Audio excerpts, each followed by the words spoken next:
Welcome to This Explainer. Today, we're going to demystify the actual mathematical brain of a computer by building an 8-bit arithmetic logic unit from scratch.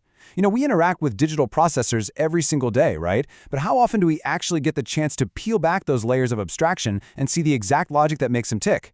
Well, today we aren't just talking about theory, we are looking at the literal blueprint of a digital mind. Let's get into it. Here's our step-by-step journey for today. First, the processor's black box. Second, mapping the operations. Third, writing the Verilog code. Fourth, simulating the results. And finally, synthesizing the circuit. Starting off with Section 1, the processor's black box. At its core, the arithmetic logic unit, or ALU, is the foundational digital circuit responsible for processing math and logic inside a processor. Basically, if the CPU is the brain of a computer, the ALU is its mathematical cortex. It does all the heavy lifting. Whether you're rendering a high-def video game or, just typing out a text document, literally every single calculation eventually passes through an ALU. Conceptually, we can view this ALU as a simple black box. Raw operand data goes in, an opcode tells it exactly what to do, and a finished result pops right out. At the top, you've got your inputs, operand A and operand B.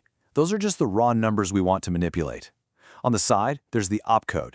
Think of the opcode as the instruction manual for that specific clock cycle. It's essentially telling the black box, hey, add these two operands together, or maybe, hey, compare these two operands. And finally, at the bottom, your single definitive result emerges. It's beautifully simple on the surface, but man, is it incredibly powerful. Moving on to Section 2, mapping the operations. So the ALU handles two distinct types of tasks: standard arithmetic operations and logical operations. Arithmetic operations are probably what you think of first, right? Basic addition, so A plus B, or subtraction, A minus B. But a processor also needs to manipulate binary bits directly, and that's exactly where logical operations come in, like a logical AND or a logical XOR. These operations compare the individual ones and zeros of our operands to generate really specific bitwise outputs. It's essentially the computer deciding if things are exactly the same, totally different, or somewhere in between. Now, because our selector is 4 bits wide, it gives us exactly 16 unique combinations, going from 0000 all the way up to 1111. It acts kind of like a switchboard. Notice how sending a 0000 triggers standard addition, while a 0010 gives you multiplication. Jump down to 1000, and it routes the data over to a logical AND. 1100, that gives you a logical XOR. Every single binary instruction maps perfectly to one very specific mathematical or logical function. It's so cool. Section 3, writing the Verilog code. Structuring this 8-bit calculator takes 3 main steps. First, we define the input operands, so that's A and B, which are 8 bits wide, along with our 4-bit selector and our 8-bit output result. Second, we create an always block. In Verilog, the always at star block is absolutely crucial because it continuously monitors for any data changes. Literally, the second an input or an opcode shifts, this block wakes up. And finally, step 3 is writing a case statement right inside that block to actually execute the math based on our truth table. So the real star of the show here is this case statement. It acts exactly like our black box's opcode reader, instantaneously assigning the correct mathematical result based on that 4-bit selection. If ALU_cell equals 4B000, which by the way just means a 4-bit binary value of all zeros, the code directly commands ALU_result equals A plus B. It's just so elegant and direct. We simply build out a list of these cases for all 16 possible states, finishing up with a default case just to ensure our circuit never gets stuck in some weird undefined state.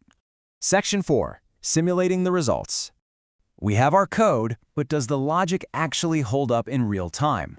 Well, to find out, we use the iSum simulator to run what's called a test bench.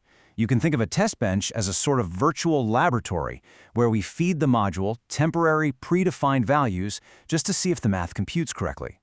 For example, our test bench holds a reset state, then it injects hex values like 8A for input A and 02 for input B. Then it systematically loops through every single selection code, adding a tiny 10 nanosecond delay between each change. And here, the simulation waveform visually proves that as the selection code changes over time, our code accurately calculates the outputs without fail.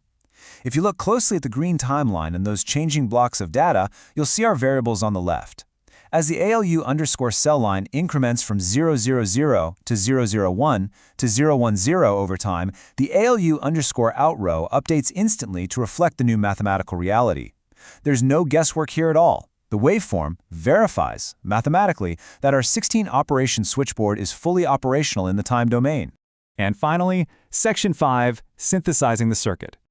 All right, on the left side of the screen, we have the register transfer level, or RTL schematic. This shows the logical flow. You can actually see discrete blocks like adders, multipliers, and multiplexers routing the signals around.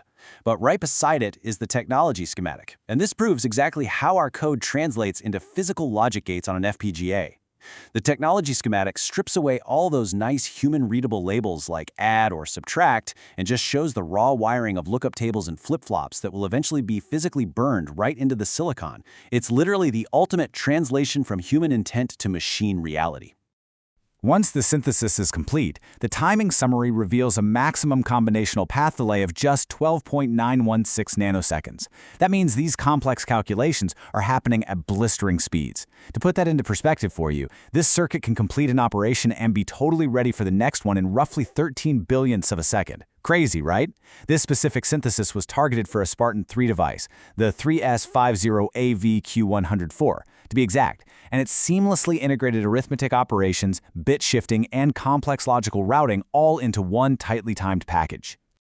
To emphasize just how incredibly small and efficient this digital brain is, the device utilization summary shows it only takes 41 4-input lookup tables to run all 16 of those operations. 41! That's a remarkably tiny footprint. Out of the thousands of slices available on even a basic FPGA, our fully functional 8-bit mathematical core utilizes barely 2% of the total chip capacity. It is an absolute masterpiece of digital efficiency. So as we wrap up this explainer on the anatomy of the digital brain, it leaves us with a fascinating final thought to ponder. We just built the foundational core of computing using a handful of lines of code and exactly 41 logic tables. If this is what it takes to power a simple 8-bit processor, can you even imagine the staggering, microscopic city of billions of transistors working in perfect synchronization inside the device you're watching this on right now? It's structured logic scaled to the absolute limits of human engineering. I really hope this look inside the black box has sparked your curiosity about the invisible world of digital design.